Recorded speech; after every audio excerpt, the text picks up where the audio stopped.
On this week's episode of the Crowdfunding Nerds, we discuss meta advertising pitfalls, a use case for AI, physical playtesting, game design, and more. Let's get into it. Hey folks, this episode is brought to you by Hero Time Manufacturing. That is Hero Time, the numeral one.com. Hirsch Gleck has been a regular on our podcast. We highly recommend his services. He is a man of integrity. Hero Time, they can make anything. They've got competitive pricing, and they even do game prototypes. So make sure to check out Hero Time, numeral one.com. A link is in the show notes. And if you use the code CrowdfundingNerds101, you can get a 3% discount on your production through them. Let's get back into the episode. Game begin. Let's go. Go back to the shadow. You shall not fail. Crowdfunding Nerds. Amazing. Hey everybody, and welcome to another awesome episode of Crowdfunding Nerds. I am your host, Andrew Lowen, and I am joined as always by Sean. And today we're going to talk about something that really grinds Sean's gears. Right? Yeah.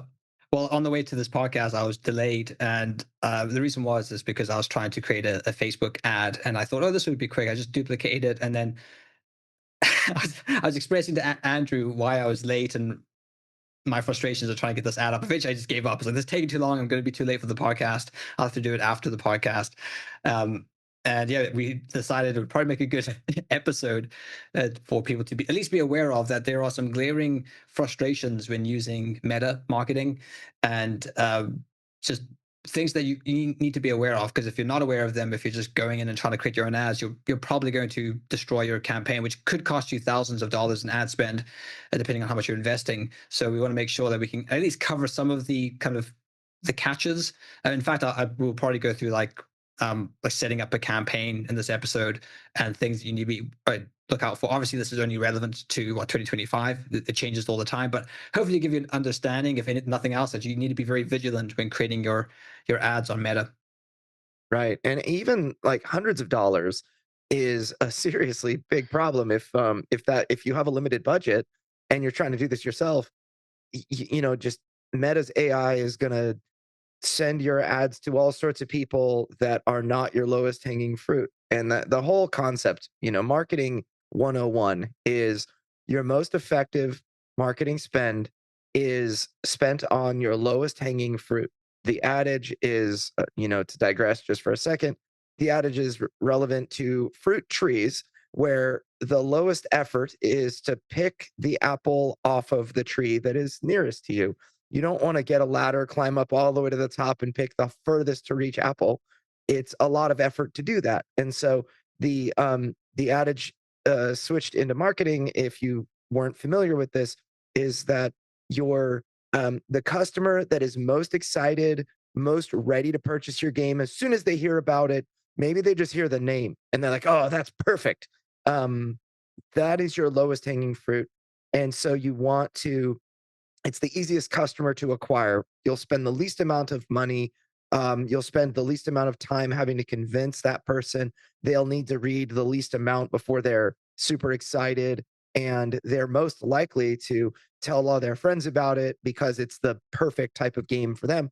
And so you want to naturally market to those people first. Given if we had infinite money, then it wouldn't matter.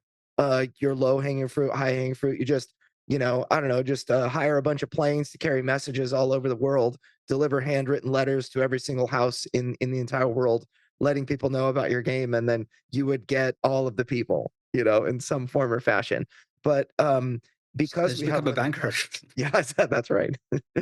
Every time I hear, oh, our bank has been in business for 120 years, it's like, man, you and every other bank. So anyway, the idea is that with a limited budget, let's say you have $1,000, period, and that's your entire budget, you have to find the best way to spend that money.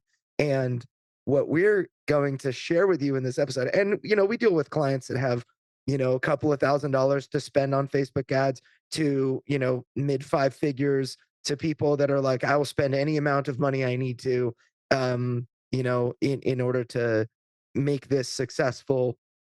And it's really true in all cases, but let's talk about the lowest hanging fruit. and how to actually make sure that that first $1,000 or $5,000 is spent in the most effective way possible.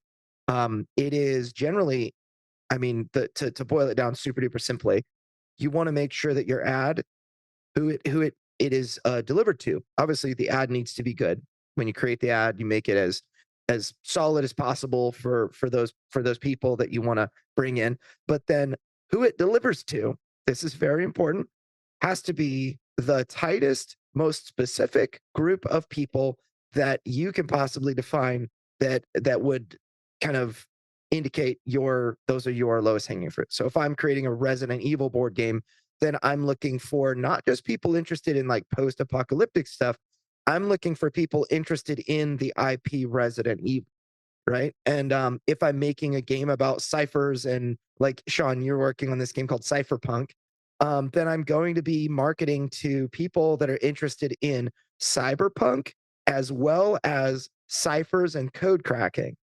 Those are, obviously in addition to that, because the game, I would also need board games. And so that is a very specific audience that there might not be a whole lot of them, but they would all probably really be excited about the project you're working on. So if you only have $1,000 and you let Facebook's AI take over, you will never reach those people. Yeah. Is kind of what it comes down to. You will spend $1,000 before you reach those people. And so And I think in terms of like lowest hanging fruit, go where these communities are. So, you talk about cypherpunk, so I go to the kind of crypto anarchist communities where people are like into ciphers and anonymity, and it's actually been received quite well there already. And I've done very limited kind of promotion of it because it's still very early stages. And it's a great place to start A/B testing messaging, because you can like throw some antenna out there, and does that get people interested? And if not, then maybe you need to change your messaging. And then you might find that you do get there's certain terms or the certain ways of phrasing it, which gets lots of engagement. And you can then start using that in your ads. There's no reason why not. And then vice versa. You might find that when running ads, you have certain messaging that does really well. Then you can start using it with your organic marketing. So these two things feed into each other. So it is worthwhile kind of trying to test the waters. That's definitely going to help your advertising campaigns by first doing marketing stuff. And to be honest, if you're finding an uphill struggle organically to get people interested, it might be that your game idea has a problem at its root, and you might need to, before you even invest in ads, you might need to kind of rethink about how your theme is being received. Maybe you need to tweak the name of your game or tweak the the cover art or something. Yep. Yeah. I think that that's a really good point. A lot of the time that, especially with first time designers, first time creators that have this project, they tend to have rose colored glasses when looking at their own idea. They spend a very long time internally with their idea, working on it. Maybe friends and family have played it. Everybody has told them it's really good. And they're like, yeah, this is, they've made the conclusion far too early that what they have made is perfect or is great. And it might need minor tweaks, but that's it. Their mind is closed to some of the most important things, like creating art, the art style. Actually, that's a big one that I see when somebody has, let's say somebody is like a graphic designer in their spare time, or they fancy themselves an artist and they do their own art, and it's just not very good, or they pay budget, like very low budget art, or maybe a number of different artists that all have different styles and they put together this art. I find it so difficult as a marketer to tell people that their art sucks. It's just something that I'm like, man, how do I express that this is not to the level that I would expect for like a decent professional Kickstarter? And when, especially, that's hard enough to deliver on its own as a message. But then when you add on that somebody is already convinced that their art is great, then it is just an offensive thing. It's like an assault against their character or something, to say that the thing that they have decided is good is actually bad. It's like, man, that is a really difficult place to be. A lot of the time when a situation like that arises, we actually just turn the project down because, if I get the sense that, okay, the art isn't that great, or are you, how open-minded are you to feedback? And they're like, well, they'll immediately start defending their ideas or defending their rationale and why they basically they're giving me all the reasons why they're not changing anything. I just say, okay, this person is not open-minded and not interested to hear my advice. And as an expert in my field, if you're not willing to give any ear to me, it's like, well, this person's going to be a nightmare client. The problem is that when the market says what they think of your idea, because they spend a lot or a little on the Kickstarter campaign, that is irrefutable, and it breaks people sometimes when they think their idea is amazing and they can't get organic traction, like you said. And it's kind of heartbreaking and frustrating for us because we want to do our very best for our clients and we want to see them succeed. And so the only solution that I've kind of come up with that works, if somebody is not willing to receive feedback, like harsh feedback, of course delivered gently and caringly, but if they're not willing to receive that harsh feedback, then we don't take them on as a client. That's the only. Yeah. It's like, well, they're gonna they're gonna crash and burn in some way, and maybe some people will rise like a phoenix from the ashes of the first attempt and say, ah, yes, maybe it wasn't as good as I thought. Maybe I do need to make some serious changes and whatnot. And we've had those cases, where people have kind of revamped and returned and done very well. One that I actually think of is Cryptid Cafe, where Chip Cole is my graphic designer for Deliverance. He released a version of Cryptid Cafe on Kickstarter several years ago that just didn't fund. And he was like, all right, he's like, I tried to market this myself. I tried to do all the art myself, and the art style just wasn't good enough. And now he's so much more skilled. He's like, I've got to redo the entire art. I've got to redo the marketing messaging and everything else. And he thought that people in the cryptid niche that really are interested in Bigfoot and other things like that would just eat it up. And it wasn't the case. It was something that he thought that this would be very successful because of the theme and whatnot. But then it wasn't being appreciated by the target market.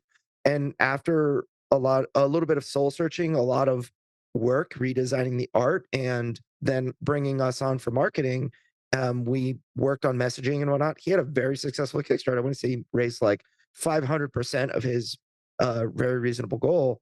And then he even launched an expansion later and another game in the same kind of world, and it did well. And so it's like it's just really tough because sometimes I feel like I'm calling people's babies ugly, And Well, I don't think there's any pride in game design. I think you have to be quite humble and open to having your ideas ripped apart. Because game development is an iterative process. You're never going to have it right the first go. And if anyone who does, then you're pretty arrogant, right?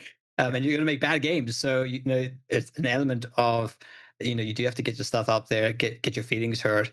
But that's how you grow. That's how you get better. It's just like when you start anything in life, you're going to, be bad at running or bad at weightlifting or bad at jiu-jitsu. Whatever you do, you're going to be bad at it at first, but it's through humility and practice and hard work that you get better and you can improve.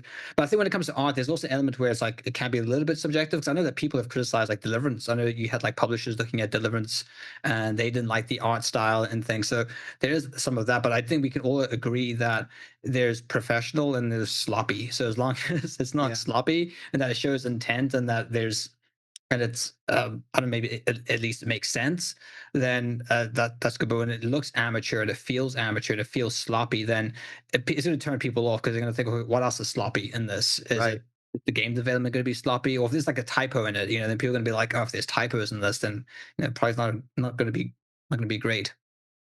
Hey, crowdfunding nerds, if you're looking for an awesome fulfillment partner for US shipping, you should really consider Bridge Distribution and Fulfillment. I personally use them. I've used them for multiple projects. They do such a great job. They also can fulfill Amazon orders and get you prepped for Amazon and their warehousing team. I have been so happy using Bridge Distribution. I'm really proud that they're sponsoring us. If you reach out, bridgedist.com, that's bridgedist.com, let them know we sent you. All right, now back to the show. Yeah, actually, I remember we did this other cryptid game that I won't name. It was I mean probably 5 years ago or something like that. But this was before AI art. They had two different artists, and one artist did like very thick border, like thick black borders on the art. I forget, I'm not an artist myself, but they had, I forget what it's called. Sorry. Anyway, moving on. The one artist had very thick stroke, is what it's called, stroke surrounding the art pieces of the characters.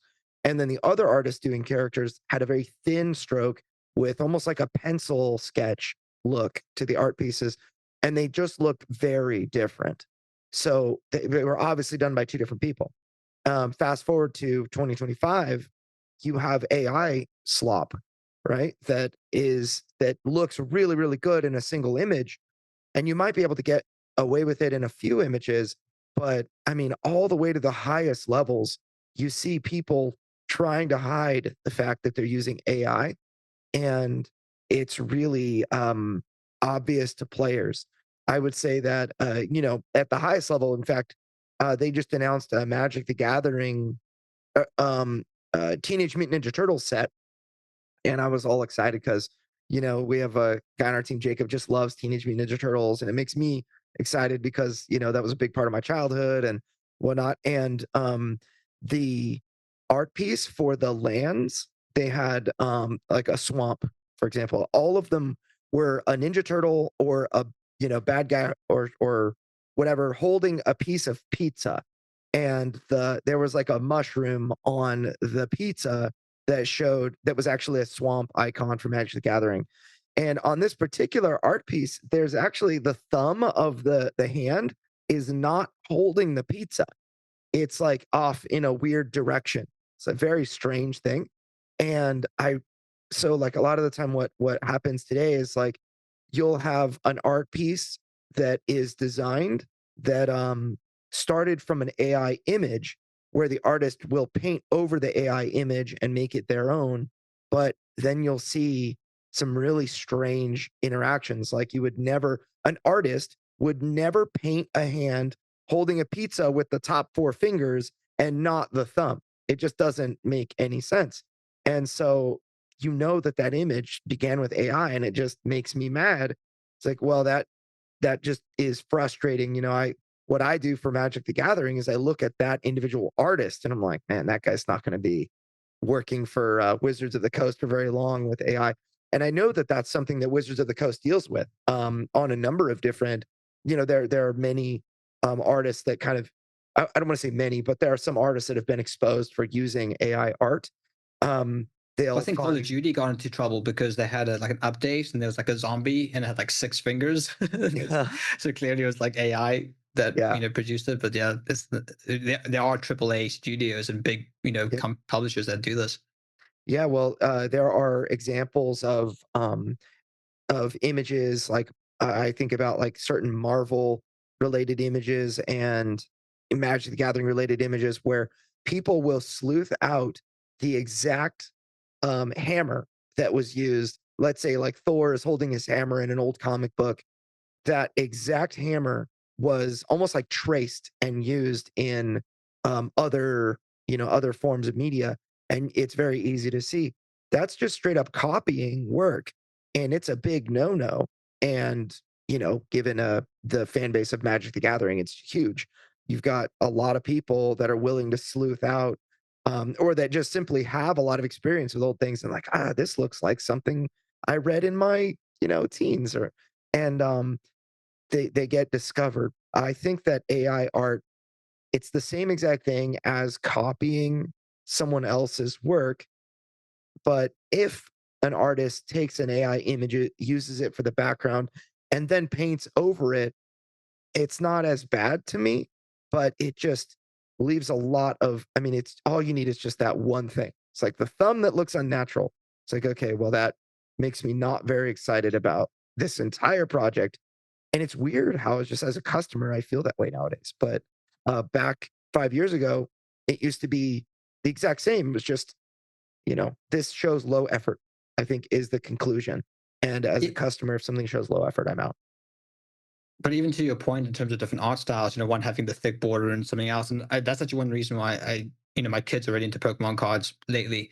But one thing I find really jarring is that the Pokemon art is all different. So it's different. There's not a consistency in the art style. So like one card will actually look pretty cool. Like this is like a really good illustration of a Pokemon, and then one would be like some like dodgy like 3D in a render of a Pokemon. It's like, well, what's happening here? It's a completely different art style, and I find it really jarring, and it's I think it lowers the quality of the product overall.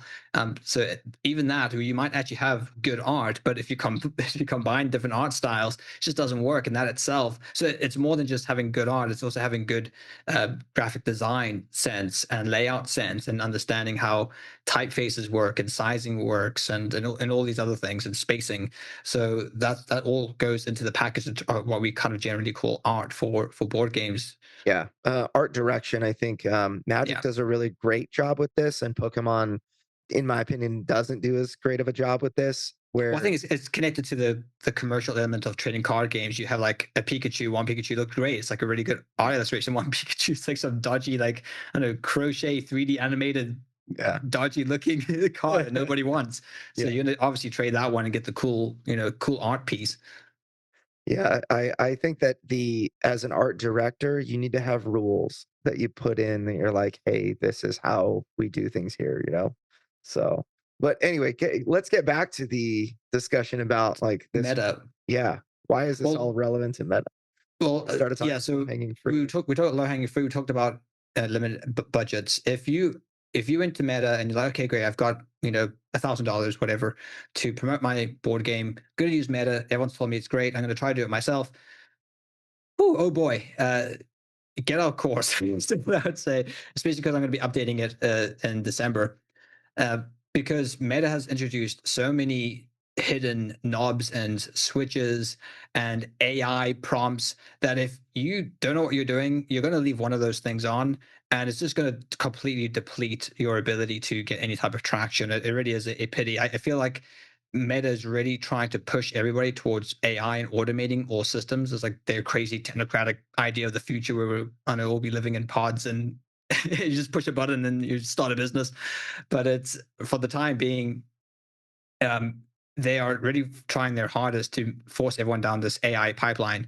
So if you and you created a campaign, you would have to be very careful, but you have to be very diligent that you read every menu, even the hidden menus, like little drop downs, because you'll find that there's something turned on. And then the other catch is if you duplicate your ad, you might think duplicate means, well, duplicate, it means like, I want this thing again. Every setting be the same. Yeah, exactly. Every setting be the same. And you find it doesn't duplicate it. In fact, it secretly turns on AI stuff that you had turned off, or it just changes the page. It's now a different page. If if you manage multiple pages on Facebook. So you have to just be very diligent, be very slow and careful setting up your campaigns. So just as an example, let's say you're creating a sales campaign for your live Kickstarter. This is just an example. So you create your sales campaign. It's going to pop up this little dialogue saying, do you want to have manual creation, or do you want to have like, they give it some like AI? They always have buzzwords on their AI, like, smart campaign, or like Advantage Plus. They will put some kind of cool name. Basically ignore any of the AI stuff. So they say, no, manual. I want to be able to tweak everything myself. And then when you create, let's say, your sales campaign, and then the first thing you met with is like the Advantage Plus catalog. Now, catalogs are garbage. We never use catalogs. We find that they don't produce sales. In fact, they've actually had some of our clients' accounts banned. For that's a whole nother story. But so as soon as you create the sales campaign, you're gonna have to disable the catalog. So that's automatically turned on. And it's not even easy to do, because you have to click it. Then you have to, like, on the top left, there's like a little hidden arrow, which is hard to see. So you got to hit this, and then you got to scroll. I don't even know how to turn this off. Like, here I am trying to show the catalog like live in this podcast, and you just go hit switch accounts. And anyway, it's difficult. You have to like play around with that. And then under budget. So this is an example, but under budget, it has automatically select campaign budget. So what that means is that you won't be able to separate your spend on ad groups, which are sort of targeting parameters within campaigns, it's going to automatically spend where it thinks. It's going to use AI to like control your budget, which you don't want to do that because Right. what if it spends on a certain campaign that's not doing very well? You want to be able to like manually tweak your ad spends, like one of the key components of running ads. So Yeah. you have to select ad set budget. So this is just like from the get-go, there's really two landmines just by creating a sales campaign that if you didn't know what you were doing, you're just like, okay, I think a catalog sounds good. Oh yeah, campaign budget sounds okay. You're probably just going to hit next and go on to the ad set level. But those are just two examples. Like the first screen, and it gets worse as you go down the rabbit hole of trying to set up a campaign on Meta.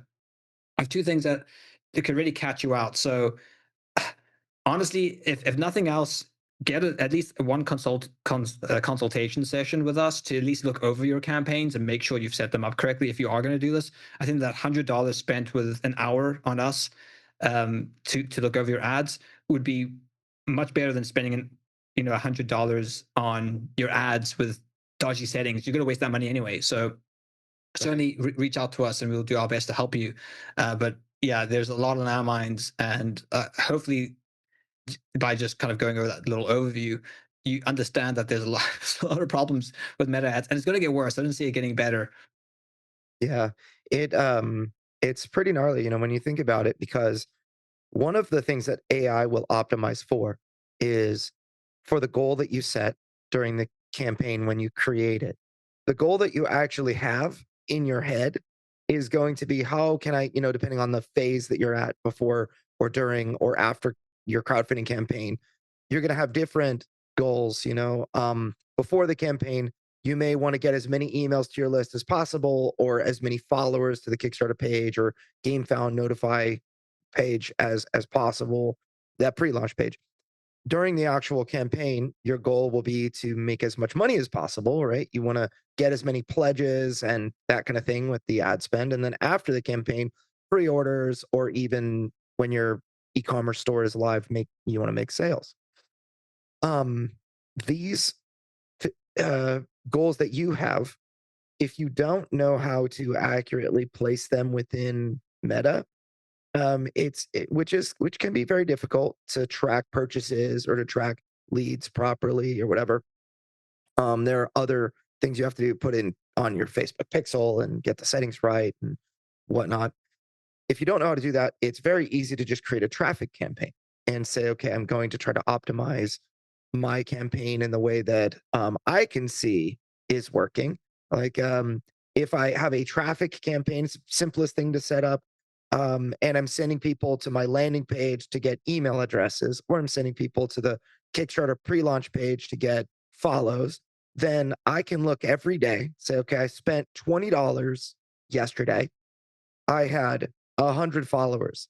Now today I have 120 followers. So you can see very easily, you can do the math and say, oh, I added 20 followers, likely most of them from my ads campaign or whatever. So And it's you a can do dollar that per every day. follower. Right. It's every day or every week or whatever. That's very easy for you to do.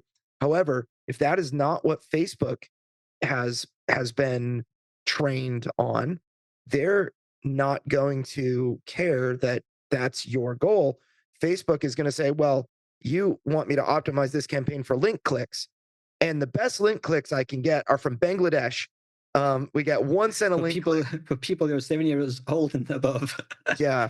So people who have no intent on actually making a purchase. So this is something that AI will put you into a bucket like that. And and sometimes AI, it just, because the settings and your ability to link what you know is correct with the conversion that you find most valuable, sometimes it's really difficult to get Facebook to understand what you're talking about. It'd be very nice if I could just chat GPT it and be like, Facebook, create me a campaign that values this conversion event above all other things. And man, if that is the case one day, great. And it may be one day, but it is not today. So you will optimize, that AI will optimize off of bad settings, is why all of this is relevant to you. So for the most part, it is usually best to turn off every automated thing that where Facebook's like, I can, Advantage Plus, for example, I can reach lots of other people beyond your selected categories if you want. Well, the And wild thing is now, Andrew, you can't even turn that off. So that's just on by default. yeah. And they basically see your interest now as a suggestion. Mhm. So it's using AI anyway. So it's just only going to get worse and worse and worse. So I think what you said, being able to like manually track is super important. It's more important now than ever before because you can't really trust any of the data now within these systems because it's using AI and it's just going to use modeling and it just pulls numbers out of nowhere. So you have to be very studious in terms of tracking money in, money out. And this is what we do for our clients, and it's what I would recommend our listeners consider doing. Yeah, it's a weird system, but the basics, when you understand very little about marketing and you come in, you're like, well, I have $1,000 and that is not enough money to hire another company, so I need to do this myself. Then you really have to understand the fundamentals of marketing, and every screen that you look at, you have to ask yourself, what is this going to do? If is it going to, like, let's talk about some really basic fundamentals that are super important. Figure out who your target market is and figure out what it is that they care about and figure out where it is that they congregate and go there, say the thing that they care about and show them why it's amazing. Right. And that's one way to get people excited about your product. So if the traffic ad, let's say I have to make a traffic ad because it's the simplest thing or whatever, and I don't know how to use Facebook Pixel and to track data and whatnot. Well, where are my customers? Where are the people that are most likely to buy my product? The United States is the answer. You'll have at least 65% of your Kickstarter will be funded, for the most part, not always, by people from the United States because they have money to spend and they do. you know This is America.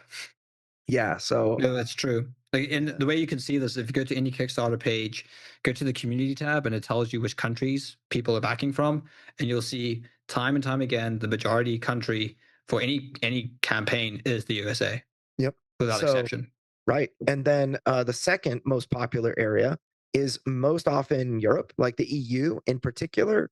And you've got the UK, EU, Australia, Canada. Those are kind of like the big, Big five, biggest. really. Yeah, yeah. So But I wouldn't even say the EU because it's within the EU. I would say there's even outliers there. It's really Germany, France, the Yeah. UK, and those are the big three. Rarely you want to hit Germany, France, UK. Sometimes Spain. Sometimes Spain can do well depending on the project. Yeah, I would say French and Spanish language editions really, really work there. You'll sell 100 copies of your game into France, but if your game had a French translation, you could sell 10,000. So Yeah.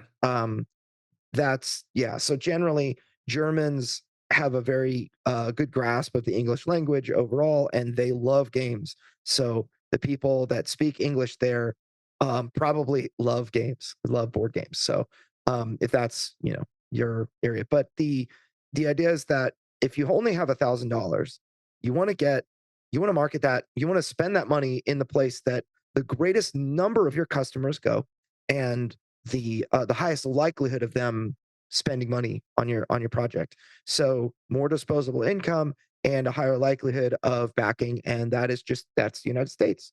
So make sure that your project only markets to the United States if you have a very low marketing budget. It's one very easy bit of advice that I can give. And second of all, just make your product look awesome. If it looks awesome and it looks fun, and you're able to actually explain what makes it interesting, that is so critical. Now, sometimes it's easy to, well, I'll say it's easy to blame AI for marketing problems, but you need to be able to analyze what it is that you're doing and decide, is this a problem with me spending money on Facebook and Facebook not doing its best for me, or is this actually a conversion rate problem because when people go to my page they're not super excited? So your conversion rate on your landing page, it's a big deal. You need to make your product look exciting. You need to show what makes your product unique, and you need to make it really simple to understand. I think that the innovation in your project is a huge cornerstone of why people would back.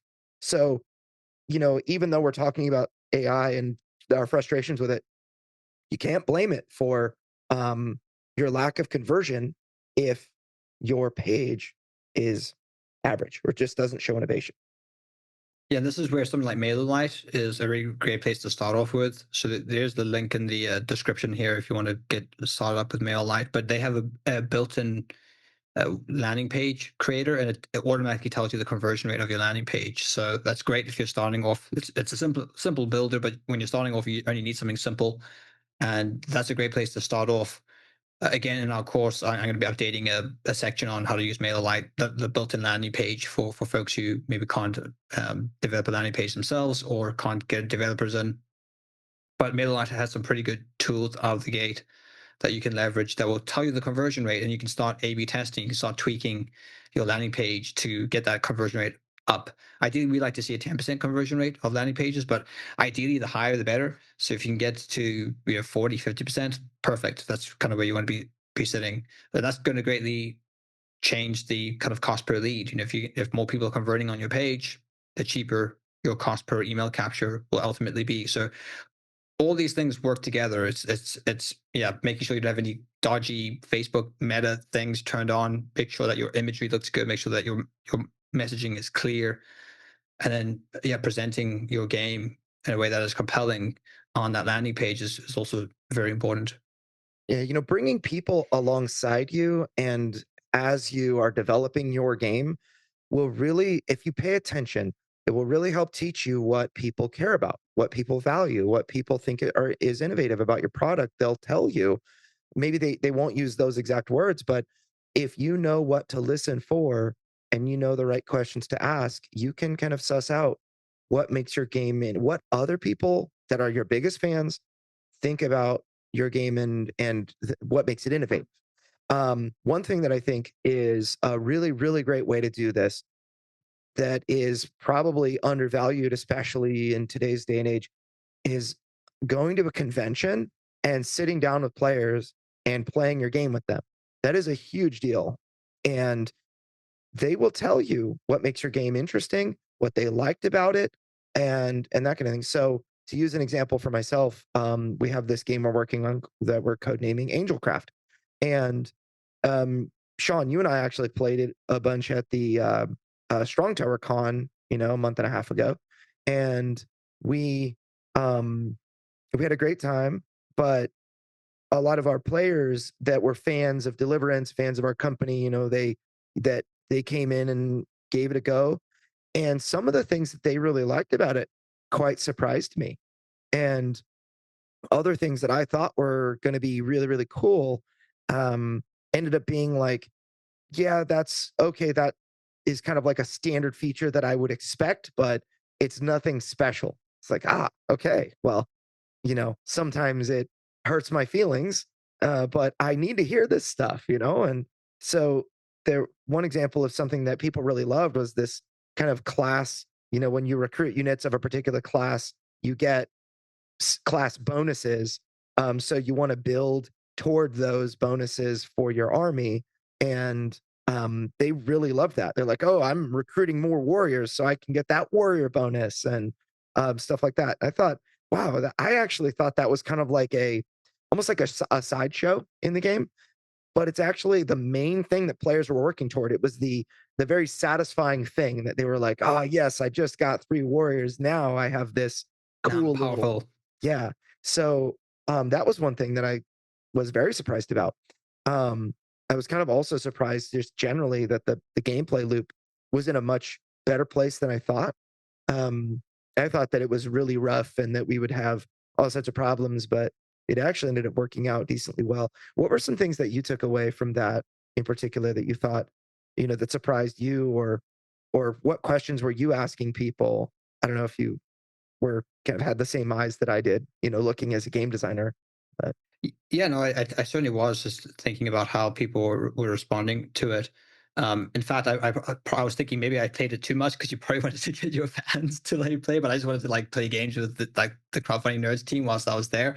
Uh, um, yeah, well, the game surprised me in that it certainly felt like it was more developed than I thought it would be. It didn't feel like it was some rusty prototype you just slapped on the table. It did feel like it was pretty much there in terms of I actually feel that this game. I know that you missed some components and there was like some issue with like prayer cards and things, which I think is a key component.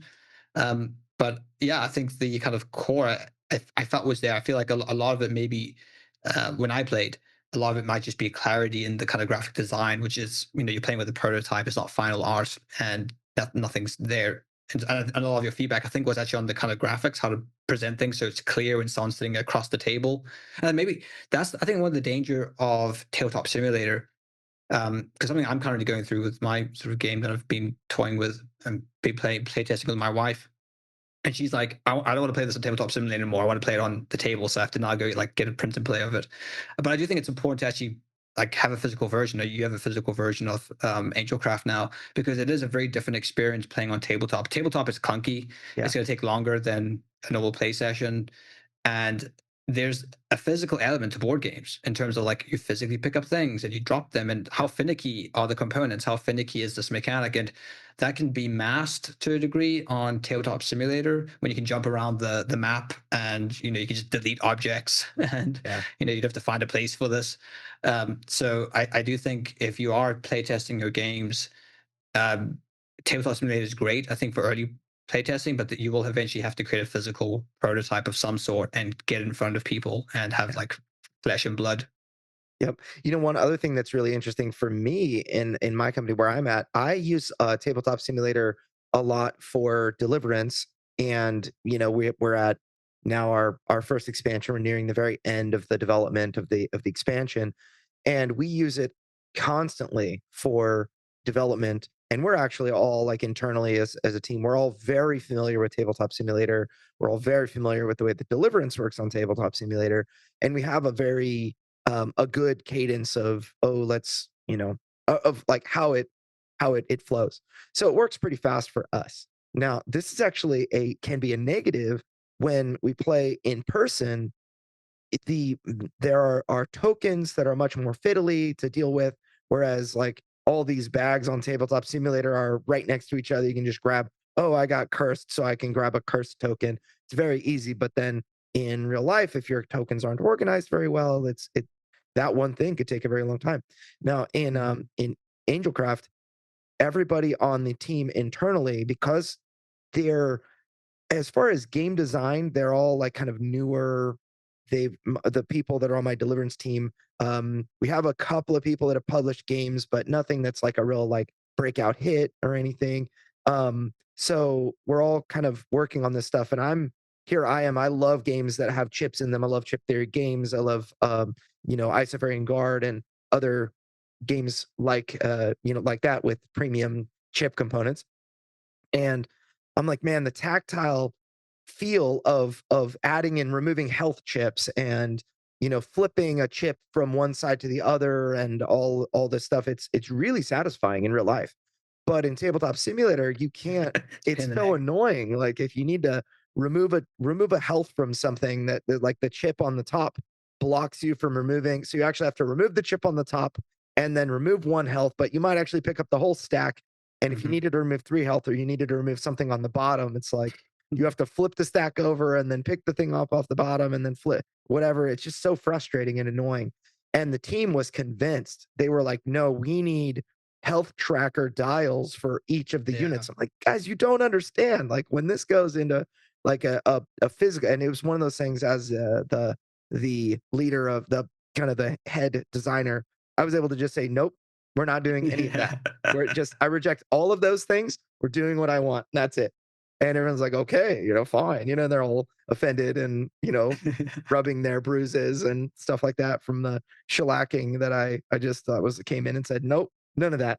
And, but then when we get the prototype, the physical prototype, everyone sees, they're like, this is really fun. This is really easy. This is really interesting, where all the chips like start to stack high and you can see what's going on in the battlefield. I'm like, see, they just didn't play haven't played with a game like that in real life before, but I had, and so that difference was so important to actually feel. And I mean, I've personally been through a million different ways to calculate HP to figure out how much damage something has taken. Should we track health remaining or should we track damage taken and all of that? So I had a lot of experience there, but there's something special that happens when you understand how your game plays physically. And there's a huge difference when, like on Tabletop Simulator, a newer player has to relearn how to use their hands. I feel like a very experienced player on Tabletop Simulator has to relearn how to use their brain, in real life. It's like that is not how you will interact with a game in real life. So anyway, I think that it's very kind of to back to my original point, it's very important to play a physical version with other people. And I think more than what they say to you, it's important to look at how their body language is, how they're interacting with other people, how engaged are they. Some people, there's just no matter what, there are people that are stuck to their phone. And that's always frustrating with me, or for me as a player of games, when somebody's on their phone constantly and we're playing some big 2-hour long game, it's really annoying because they drag the game. But if someone's on their phone because they're actually not entertained, that's different. And I've had both experiences. So it's just so annoying when somebody's on their phone and it's just so inconsiderate when someone's on their phone, not because they're not engaged, but they need to, I don't know, scroll social media. Dopamine hit. Yeah, exactly. The dopamine is pretty insane. So it's very valuable. And when you are playing, rather playing in person is very valuable. And when you are gathering that data, you can translate the information that you're gathering into making good decisions with your ads. You just have to make sure that what your landing page says is what people are feeling and the things people that play in person care about most, the thing that they liked most. I would say that's probably my favorite question to ask is, what did you like most about your experience? Because that is, tell me the one positive thing that you felt was most innovative that you wanted more of in the game. And then I will also ask, if you could improve one thing that would improve the rating that you would give this game by like 1 point, what would the one thing be? And they will tell you. And if you just take out, please don't defend your project. Oh, the reason I did that was because this or that. It's like they're giving you all the information you need. They might be wrong, and that's totally up for you to decide. But don't defend your idea. You'll shut every other player down, and every other player at the table will say, "Oh, this was good. Yeah, I liked it. Oh, I can't think of anything. Can't think of anything to improve." It's like, yeah, this guy's gonna get his feelings hurt if I tell him what I really think of this product. So I'm just gonna get up from this table as quickly as I can with the least amount of friction that I can. So I've seen all of it. Yeah, I don't know, something in my kind of like, I don't know, like on this spectrum brain just blurts out what I'm thinking. So I don't have that problem as much. I have a tendency to be the opposite way, offending people.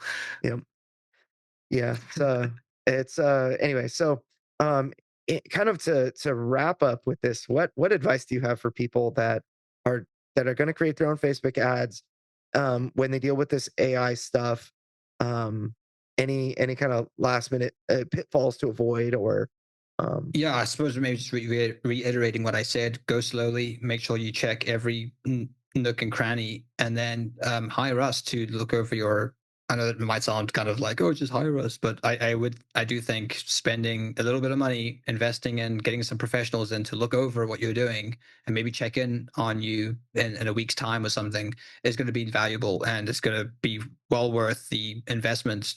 It'd be better than just spending money on ads and wasting that ad spend because you've got something set up incorrectly. So and even investing in our course. Link in the show notes, and if people want to check that out, we will be updating that as well. It needs to be updated, but there's still a lot in there currently, even though some of it needs to be updated, that you can learn the kind of key elements of what you're doing. But most of the updates I'm going to be doing is not on how to create ad text, because that hasn't changed. It's how to set up an ad within Meta, because that's changed. So I will be updating our Crowdfunding Nerds Academy with the elements around the Meta Ads course, because there's a lot more checkboxes now that we have to disable, and a lot more traps than before.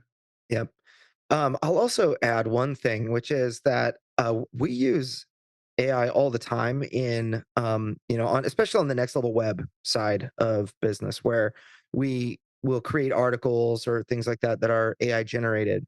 But what we do is if you leave everything to AI, it will create garbage for you. And so I'll give you guys an example. This week, I had to give a proposal to a financial advisory firm to increase their budget. We're doing well for them, so they want to increase their budget. And they were like, "Tell us what to do." And one of the big things that they need is they need articles on their website that kind of target particular keywords and do a good job with the keywords. So one of the things I wanted to do, rather than just tell them, you need to target these keywords with articles, I wanted to, because I'm pitching them like, I will write the articles for you. I wanted to show them an article sample. So I had Richard actually did this. So Richard took a list of keywords. He had Chat GPT. So these are keywords that we knew had good search volume. So they came from us, from our research, our brain, and Google, like what the Google data showed, what their rankings were, whatever. So we came up with a list of like 30 keywords. And then we had Chat GPT prompt to give us an article headline, one article headline for each of these keywords. A headline with like a small subheading of like what the article would be about. And so we have 30 of those that were just developed in like a split second from AI. Then we took one of those and we wrote an outline for it that were like, okay, the for like, for example, I don't know, for financial advisor in a particular like big city that's nearby. Let's look at Google and figure out what topics Google would expect you to write about if you were to write for this particular keyword. So we figured out a couple of like topics, like if you're talking about like a financial advisor that deals with more than $1 million in investable assets, this is like a pretty high level firm. They are high powered firm. They're like, okay, when, like investing for retirement or investing after a business has been sold, or other things like that, investing stock options and whatnot. So these were several kind of subtopics in there. We had 5 or 6 of them. We actually wrote, give us 150 words on this subtopic, give us 175 words on that subtopic. And then we wrote bullet points of what we wanted it to cover and like those, little bullets. And so we created an outline. It came from our brain. And then we had ChatGPT write an article that ended up being about, 1,500 words. All of this process for us, it took maybe a couple hours, like let's say 2 hours. And that's because we had all this research done. The article, we sent it in, and then I got feedback from them, and they actually said, that article, we hired once a company that said they would write for us, and that was just totally created garbage.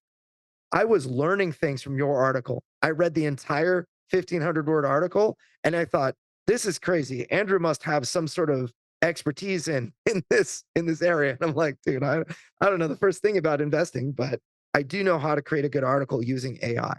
And that is how we leverage AI. So on Facebook's side, to kind of apply this same thing to Facebook, every bit that Facebook will leverage, you need to have a hand in the foundation and how the AI responds, or what the AI creates needs to be because of you. If the AI creates something based on metrics that the AI creates, you're going to just get total garbage. And, the AI will, in ChatGPT, if you ask for evidence of a particular, political opinion, the FBI or the FBI, yeah, they're watching too. Yeah.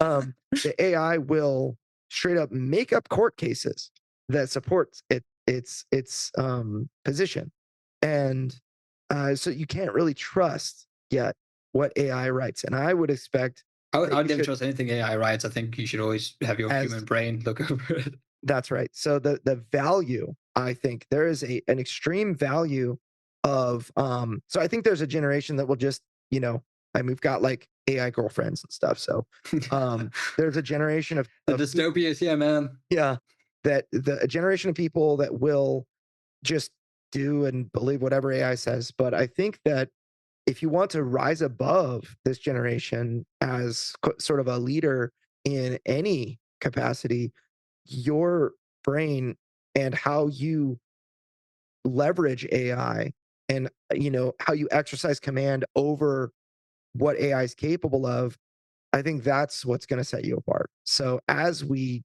get into 5 years from today, where AI dominates and where maybe Facebook has an amazing system, maybe Facebook's not even the dominant ad platform to use anymore. Maybe It'll be ChatGPT. ads in augmented reality with their Ray-Ban glasses. We'll be creating ads that are float and Yeah, Yeah. I have a feeling that we're as time goes on, we're going to be advertising directly into ChatGPT or like whatever. directly into people's eyes. Yeah, maybe their Neuralink implants. Yeah. But yeah, it's just something to think about. It's you can't let AI do all the thinking for you, because AI, as smart as it is going to waste all of your money because you have limited money. If you had unlimited money, it would have unlimited time to learn, and you would probably have something amazing at the end. But man, I can't reiterate enough how important it is to your capacity to think and reason is so critical in your command of AI. So anyway, so let's wrap this episode on that note, and I hope you guys enjoyed it. Robot Richard, send us out. Well, that's all the time we have for this week's episode of Crowdfunding Nerds. For more resources, articles, and to listen to past podcasts, please visit us at crowdfundingnerds.com. And if you have a crowdfunding question, we also have a page on our site where you can send a message directly to us. Please visit crowdfundingnerds.com/question. And if your question is a great question, we may include it in a future podcast. Thank you all again for listening to this week's episode, and we'll see you next week. Stay nerdy.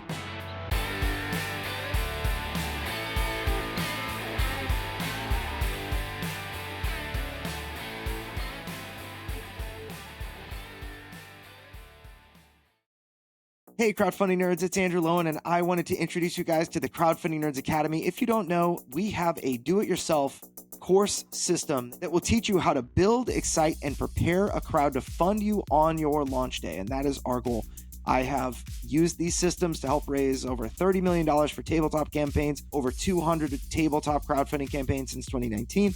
I've generated over $100 million through e-commerce sales using these processes. These courses teach you how to replicate our results. They're made for the small creator.